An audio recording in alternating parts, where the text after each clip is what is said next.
Depuis le 1er janvier 2020, la gestion de l'eau fait partie des compétences obligatoires des communautés d'agglomération à l'image de celle de Saint-Dié, avec une priorité pour ces collectivités, lutter contre les fuites sur les réseaux. En moyenne, 35% de la ressource puisée se perd dans la nature, mais aussi assurer les approvisionnements.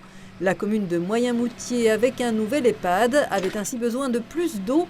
La voilà connectée par 850 mètres de conduite à la commune voisine de Senones. 2023, lorsqu'on a eu cet épisode de sécheresse, on produisait un peu plus de 500 mètres cubes d'eau et on en consommait autant.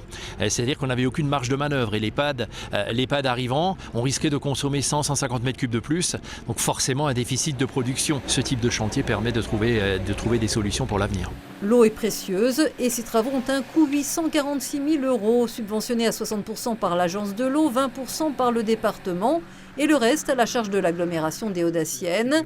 Cette dernière travaille depuis 4 ans un vaste plan de réhabilitation du réseau d'eau potable de son territoire.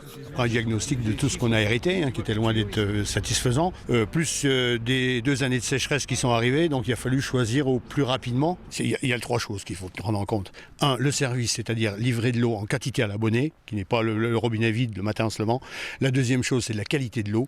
Et la troisième, c'est un prix supportable. Autre exemple, dans le village de Tintru, où il fallait renouveler les conduites en fonte, qui, couplées à une eau dite agressive, voyaient parfois couler au robinet des eaux troubles et rougeâtres.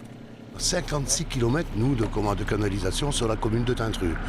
56 km de canalisation, à un pourcentage important de vieilles fontes.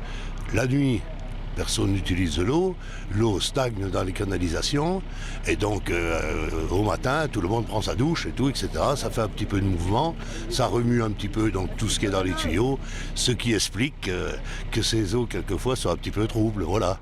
La politique sur l'eau potable menée sur l'agglomération de Saint-Dié d'ici une dizaine d'années devrait permettre de lisser les prix sur les 75 communes qui fonctionnent en régie, avec un prix identique à atteindre pour toutes. Or, Saint-Dié et Raon-l'Étape qui ont pour délégataire et gestionnaire une entreprise privée.